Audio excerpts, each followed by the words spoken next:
आज़ाद जम्मू कश्मीर के इलेक्शन के मराहिल दर मराहिल का सिलसिला जारी है। पाकिस्तान मुस्लिम नून अपनी जीत का दावा कर रही है और दूसरी जानिब बिलावल भुट्टो जरदारी का कहना है कि इन्हें गलत फहमी है कि वो मुजफ्फराबाद में हुकूमत बनाने जा रहे हैं, बल्कि इस्लामाबाद में भी उनकी हुकूमत खतरे में है। दूसरी जानिब मोहसिन नकवी के बयान के बाद अब नए सूबों की बहस छिड़ते हुए तमाम सियासी जमातें नए सूबे बनाने के हक और मुखालिफत में बयान देते नजर आ रहे हैं। पाकिस्तान पीपल्स पार्टी और मुस्लिम नून का आज़ाद कश्मीर इलेक्शन पर मौक़िफ़ क्या है, आज हम बात करेंगे। हमारे साथ मौजूद हैं नासिर भट्ट साहब, सेनेटर हैं पाकिस्तान मुस्लिम नून के। बहुत शुक्रिया नासिर भट्ट साहब आपके वक्त का। और शहादत अवान साहब पाकिस्तान पीपल्स पार्टी के रहनुमा हमारे साथ मौजूद हैं। सेनेटर साहब आपको भी बहुत शुक्रिया।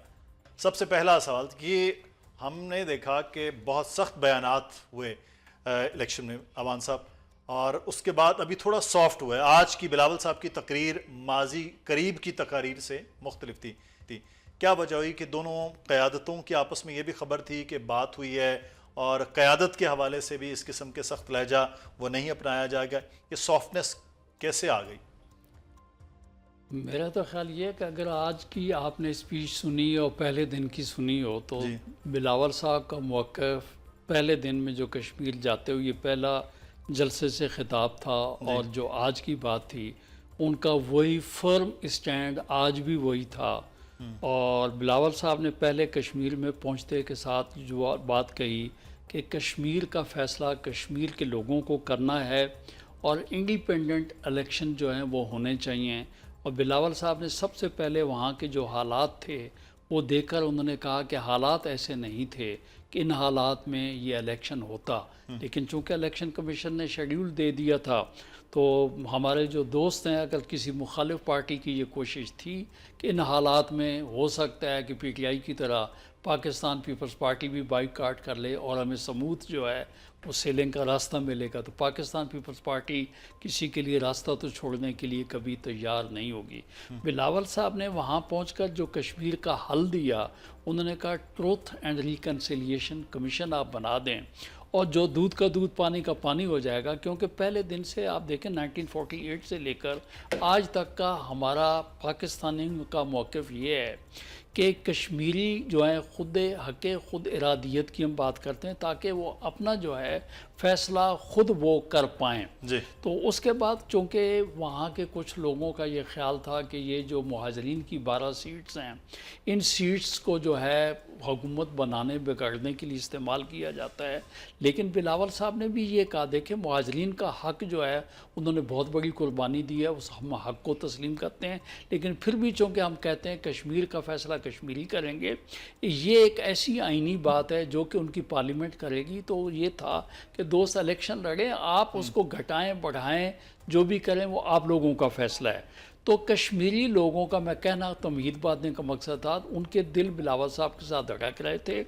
लेकिन बात यह है कि सबसे पहले जो चाल चली गई वो ये है कि बिलावल साहब की मकबूलियत, पाकिस्तान पीपल्स पार्टी की मकबूलियत को देखते हुए इलेक्शन को 3 जो है फेजेस में तकसीम कर दिया गया। वो हमारे ख़िलाफ़ बहुत बड़ी एक साजिश हुई, आखिरी लफ्ज़ कहूँगा।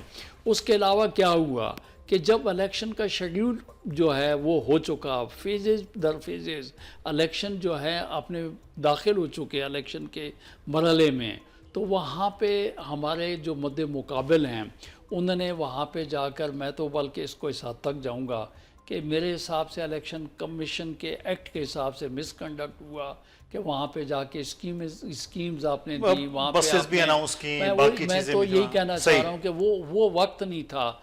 या तो आप 2 साल 6 महीने पहले कर लेते या इलेक्शन के बाद कर लेते कि हारते या जीते। तो व्हाट्सएप चाल चली गई फिर आप लोगों की जानिब से, और बसों के तोहफे और ऐलानात और ये तमाम तर चीज़ें, ये वजह थी।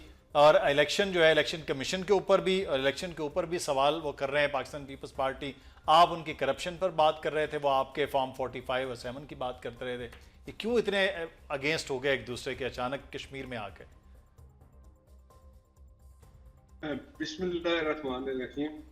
मैंने देखा अभी शहादत अवान साहब मेरे भाई हैं पीपल्स पार्टी, जो उनकी बातें सुनी है, मुझे बिल्कुल यही था कि हम भी यही कहते थे कि ये जो इलेक्शन है ना आजाद कश्मीर का, एक बात याद रखें, आज के बाद किसी और जगह भी पाकिस्तान में अगर 2 साल बाद 3 साल बाद इलेक्शन होते हैं तो हमने एक दूसरे के खिलाफ इलेक्शन लड़ना है।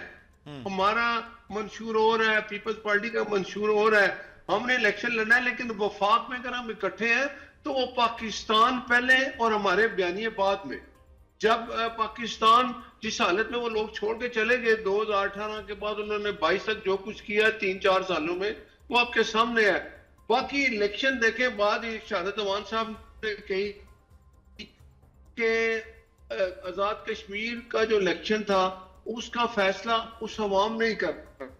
हम गए, मियां नवाज शरीफ साहब 2-3 दफा कहा कश्मीरी, मियां साहब आई कश्मीरी कश्मीरी दादा कश्मीरी, तो उन्होंने ये कहा कि मैं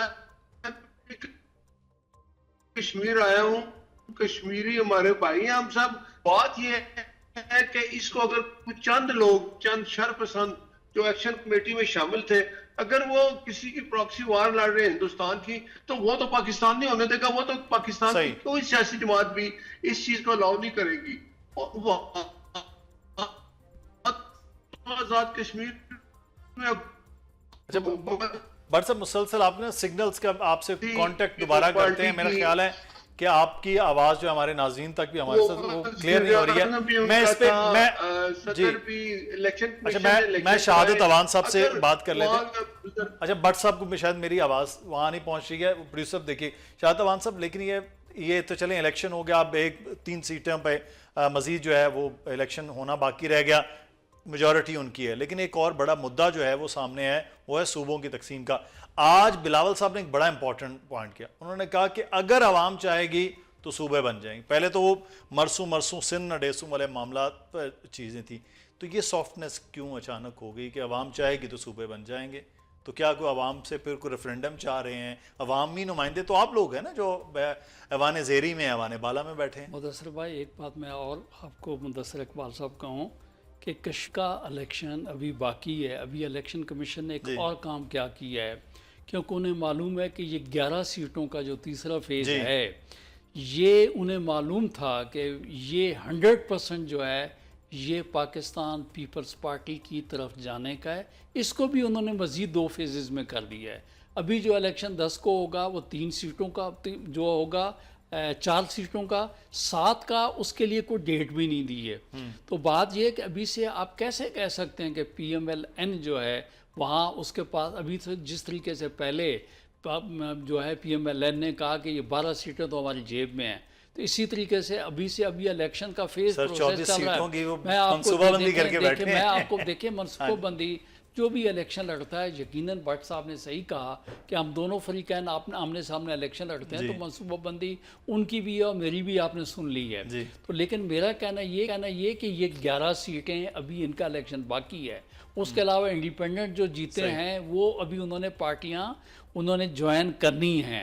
तो ये बात आप पहले अपने जहन में रखें कि ये जो इलेक्शन कश्मीर का भी फाइनल नहीं हुआ, एक मतलब पिक्चर अभी बाकी है। उसके अलावा मैं आपको ये कहना चाह रहा हूँ कि हमने हर जगह पे ये कहा है कि जहाँ पे जो सीटें हमसे छीनी गई हैं उसके लिए कानूनी आईनी रास्ता भी हम इख्तियार करेंगे। अब आप सूबों पे आ गए। सूबों की जो बात है, आपने कहा ना मरसू सिंध देसू, बात ये है कि मैंने आपको कहा कि ये बात नहीं है। आप माशाल्लाह बहुत बड़े चैनल के एक एंकर पर्सन हैं, बड़े नोन आदमी हैं।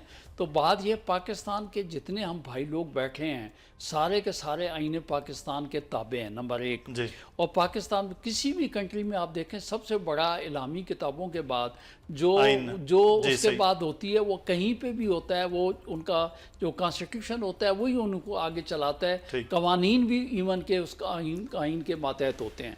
तो अब मैं आपको ये बताऊं कि आईने पाकिस्तान आप ऐसा नहीं है जो यूनानिमस डॉक्यूमेंट इतनी डिलिब्रेशंस के बाद जाके बना, तो उसके अंदर ये कोई चीज़ नहीं है। उसके अलावा पाकिस्तान में दूसरा जो बड़ा डॉक्यूमेंट है वो है 18वीं तरमीम 2010 में, तो वो भी यूनानिमस डॉक्यूमेंट है। उसमें भी 9 महीने 13 दिन उसके ऊपर भी डिलिब्रेशन हुई। तो ये 2 डॉक्यूमेंट ने कोई चीज़ छोड़ी नहीं, सूबों को खुद मुख्तार किया, नंबर 1। और उसके बाद सूबों का जो बनने बनाने का तरीकाकार है वो इंटैक्ट है।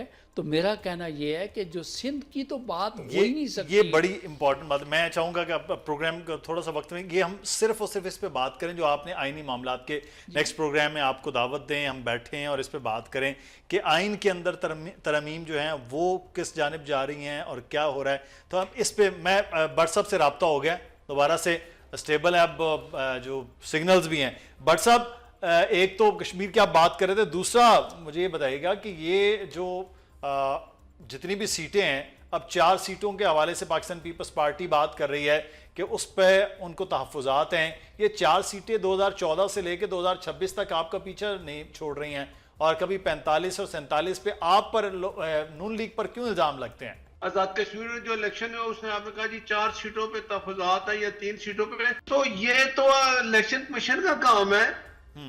अगर उसमें कुछ तहफ़्फ़ुज़ात है, पीपल्स पार्टी में तहफ़्फ़ुज़ात होंगे, हमने जाना है इलेक्शन कमीशन के पास, वो जाके अपना वहां केस जो पेश करे।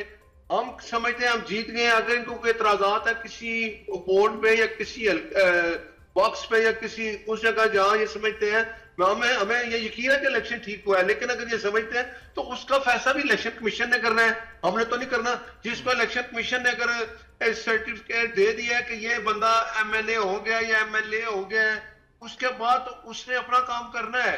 हाँ, अगर उस दौरान कोई ऐसा केस इलेक्शन कमीशन के पास आता है इसका फैसला मैं दोबारा करूंगा, कमीशन उसमें कोई पाबंदी नहीं। लेकिन ये चीज पीपल्स पार्टी कहेगी कि हमने कर दिया, मुस्लिम लीग ने कर दिया, हमने तो अवाम में गए, वो भी गए, वोट मिला है, वोट जिसको मिला। चलिए व्हाट्सएप ये, लेकिन एक बड़ी इंपॉर्टेंट चीज जो है फेज जी व्हाट्सएप फेज वाइज जो इलेक्शन है उस पर पाकिस्तान पीपल्स पार्टी बहरहाल पहले दिन से वो एतराज भी कर रही थी और अब भी उनको तहफ़्फ़ुज़ात उस पर हैं। बहुत शुक्रिया